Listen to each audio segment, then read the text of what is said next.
Hello fox, तो क्या हाल चाल आपके। तो आज हम आपके लिए लेकर आए हैं डॉग पॉन्ड मूवी, जो कि 2010 में आई एक ड्रामा थ्रिलर मूवी है। इसका कंसेप्ट बहुत ही अच्छा है, जिसमें तीन टीनेजर्स को जेडी सेंटर में रखा जाता है, जहां उन तीनों की लाइफ बदल जाती है। यहाँ जेडी सेंटर का मतलब बच्चों की जेल से है, जहां उनके द्वारा किए हुए क्राइम्स को लेकर कुछ समय के लिए सजा दी जाती है। अगर वो बच्चे जेल में अच्छा बिहेव करते हैं तो उनकी सजा को कम कर उन्हें छोड़ दिया जाता है। और इसी के साथ अगर आप हमारे चैनल पर नए हैं तो चैनल को सब्सक्राइब करना ना भूलें।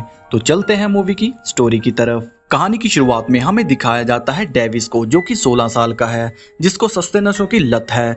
दूसरी तरफ हम देखते हैं एंजल को, जो कि एक स्पेनिश है, और वो एक दिन रास्ते से किसी की कार चुराते हुए उस आदमी पर नाइफ से अटैक कर भाग जाता है। फिर हम बच को देखते हैं, जो कि ऑलरेडी एक जेल में होता है, और यहाँ पर किसी से झगड़े के कारण एक करेक्शन ऑफिसर बच से उनका नाम मांगता है, लेकिन बच नहीं बताता, जिसके चलते ऑफिसर बच को थप्पड़ मारता है। और यहाँ पर करेक्शन ऑफिसर का ये बिहेव देखकर बच गुस्से में आ जाता है और वो उसी करेक्शन ऑफिसर की आंख निकाल देता है, जिसके चलते उसकी सजा बढ़ जाती है। फिर सीन शिफ्ट होकर एंजल डेविस और बच की तरफ मुड़ता है, जहां पर वार्डन उनके सारे कपड़े उतारकर चेक करता है और उन्हें जेल के कपड़े पहनाकर जेल के रूल समझाता है, जैसे कि जेल में तुम अच्छे से बिहेव करोगे, जेल में कोई भी पॉर्न, अल्कोहल जैसी चीजों का इस्तेमाल नहीं करोगे, और ना ही कोई अपनी गैंग्स बनाओगे।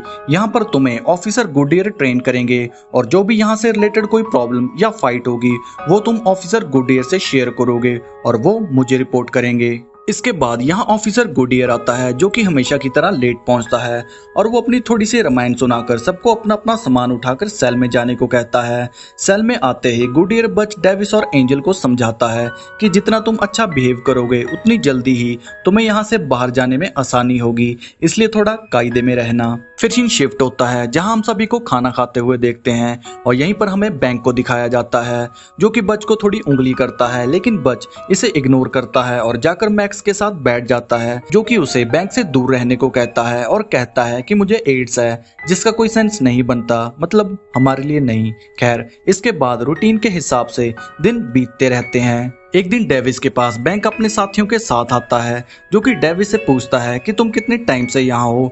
डेविस कहता है कि मैं 3 महीने से हूँ, और जैसे ही डेविस बैंक को पूछता है तो डेविस पर बैंक भड़क जाता है कि तुम मुझसे सवाल नहीं कर सकते, और इसी के चलते बैंक को डेविस के जूते पसंद आ जाते हैं, और यहीं पर बैंक डेविस से जूते छीन लेता है और अपने पुराने जूते देकर यहाँ से चला जाता है। डेविस के कमजोर होने के कारण वो कुछ नहीं कर पाता, बस बाल्टी को ही किक मारकर अपना गुस्सा शांत कर लेता है।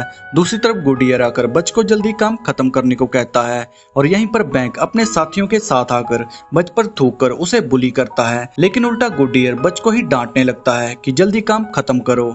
इसके बाद हम शैडो को देखते हैं, जिसे बैंक चोरी से ड्रग देता है, मतलब जेल चाहे बच्चों की हो या बड़ों की, जेल में ये सब चलता रहता है। Back to the point. फिर सेल रूम में रात को सोते हुए बैंक अपने साथियों के साथ मिलकर बच को काफी पीटता है, जिससे उनका दबदबा बना रहे, क्योंकि बच यहाँ नया था। इसके बाद मॉर्निंग में गुडियर बच को उसकी चोट के बारे में पूछता है, जो कि उसे कहता है कि मैं फिसल गया था। ऑफिसर गुडियर उसे काफी फोर्स करता है, लेकिन बच उसे कुछ नहीं बताता। इस एक्सीडेंट के बाद बच के अंदर गुस्सा भरने लगता है, लेकिन बच खुद को कंट्रोल करता है। फिर सबको काम करने के लिए बाहर ले जाया जाता है, जहां बैंक को ऑफिसर कंस्ट्रक्शन कंपनी में काम करने का ऑफर देता है, और बैंक इस ऑफर को एक्सेप्ट कर लेता है। फिर लंच टाइम के बाद गुडियर बच को हेड ऑफिसर के पास लेकर जाता है, जो कि उसे सेम उसकी चोट के बारे में पूछता है, और यहाँ पर भी बच इसे इग्नोर करता है, और मजबूरी में ऑफिसर बच को कहता है कि अगर तुम कोऑपरेट नहीं करोगे तो तुम्हें अलग से आइसोलेट कर दिया जाएगा, लेकिन बच इसे भी एक्सेप्ट कर लेता है। फिर सीन शिफ्ट होता है, जहां पर बैंक डेविस को ड्रग देता है,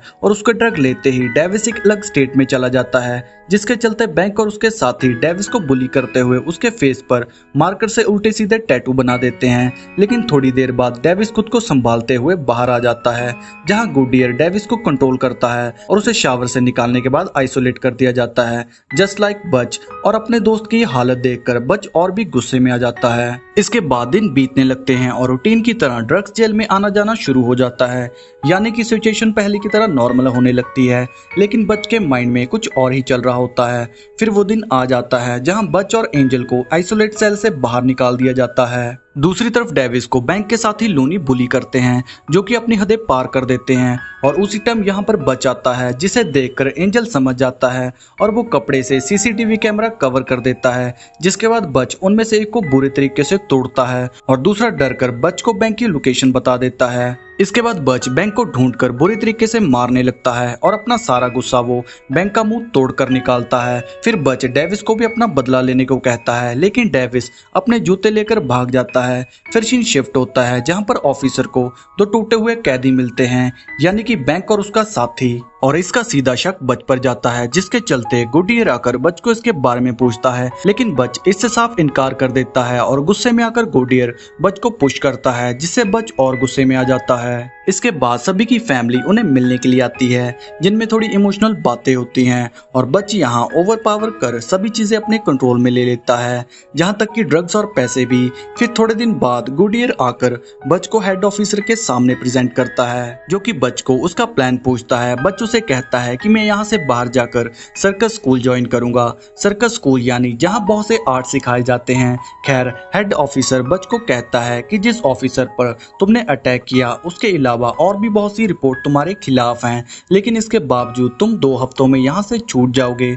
अगर तुमने अच्छे से बिहेव किया तो तुम आजाद हो जाओगे, नहीं तो तुम जैसे ही 19 साल के होगे तुम्हें 4 साल की जेल हो जाएगी, वो भी बड़े लोगों के साथ। लेकिन यहाँ पर बच अच्छे से बिहेव का प्रॉमिस कर यहाँ से चला जाता है। इसके बाद लंच टाइम में शैडो को ड्रग्स ना मिलने के कारण वो हैमल को बोलकर ड्रग प्रोवाइडर पर अटैक करवा देता है, जिसे बच नोटिस करता है और यहाँ पर भी उस अटैक को लेकर कोई रिस्पॉन्स नहीं देता और किसी के कुछ ना बोलने की वजह से ऑफिसर सभी को ब्लेम करता है और सबके सामान की तलाशी ली जाती है। इसके बाद गुडियर ऑफिसर से छुट्टी मांगता है क्योंकि उसकी बेटी का बर्थडे होता है, लेकिन ऑफिसर उसे कहता है कि यहाँ की सिचुएशन ठीक नहीं है और गुडियर की छुट्टी कैंसिल हो जाती है। दूसरी तरफ शैडो को सबक सिखाने के लिए बच उसे वार्निंग देकर छोड़ देता है। फिर हम डेविस, एंजल, बच और मैक्स को पेंट करते हुए देखते हैं, जहां हम गुडियर को गुस्से में देखते हैं जो कि अपनी वाइफ से लड़ रहा होता है क्योंकि उसकी छुट्टी कैंसिल हो चुकी थी, जिसका गुस्सा वो इन चारों पर निकालता है। इधर मजाक के चलते एंजल दीवार पर एक फीमेल की पेंटिंग बनाता है, जिसको देखकर सब हंस रहे होते हैं और तभी यहाँ गुडियर आकर उस पेंटिंग को लेकर गुस्सा करता है और पूछता है कि ये पेंटिंग किसने बनाई, और यहाँ पर एंजल आगे आता है, जिसके चलते गुडियर उसको पकड़ लेता है, लेकिन एंजल उसके हाथ पर काटता है, जिसके चलते गुडियर उसे धक्का मारता है और गलती से एंजल के सर पर चोट लगने के कारण उसकी डेथ हो जाती है। एंजल की डेथ से पूरी जेल में भगदड़ मच जाती है, जिसका मौका उठाते हुए लोनी और एरिक डेविस को पकड़कर उसका रेप करने लगते हैं और डेविस कुछ नहीं कर पाता। दूसरे दिन मॉर्निंग में डेविस बच से बात करने की कोशिश करता है, लेकिन बच एंजल को लेकर काफी डिस्टर्ब हो जाता है और वो डेविस से बात नहीं कर पाता। फिर रात में डेविस ऑफिसर को रिक्वेस्ट करता है कि उसे अपने घर बात करनी है, लेकिन ऑफिसर उसे मॉर्निंग का बोलकर टाल देता है और डेविस वापस अपने बेड पर चला जाता है। फिर मॉर्निंग में हम गुडियर को देखते हैं जो कि सेल रूम से भागकर बाहर निकलता है और दूसरी तरफ हमें डेविस को दिखाया जाता है, जहां हेल्पलेस होने के कारण डेविस सुसाइड कर चुका होता है। फिर उसी दिन सब भूख हड़ताल कर देते हैं, जिसके चलते पुलिस ऑफिसर और कैदियों के बीच फाइट होने लगती है और सभी जेल में तोड़फोड़ करने लगते हैं, जिसके चलते ऑफिसर उन पर टीयर गैस और रबर बुलेट भी मारते हैं। लेकिन इन सब से बचते हुए बच यहाँ से भाग जाता है और बाहर आते ही बच चैन की सांस लेता है, लेकिन सडनली पीछे से ऑफिसर आकर उसे बुरे तरीके से मारने लगते हैं और बच को खींचकर जेल के अंदर ले जाते हैं और बच की चीखों के साथ ये मूवी की कहानी यहीं पर एंड हो जाती है। तो बात करते हैं मूवी की एंडिंग की। कहानी के आखिर में अपने 2 दोस्तों को खोने के बाद बच को 4 साल की सजा सुनाई गई। सो इस मूवी की एंडिंग मुझे काफी अनफेयर लगी। आपके हिसाब से इसकी एंडिंग क्या होनी चाहिए, हमें कमेंट कर जरूर बताएं।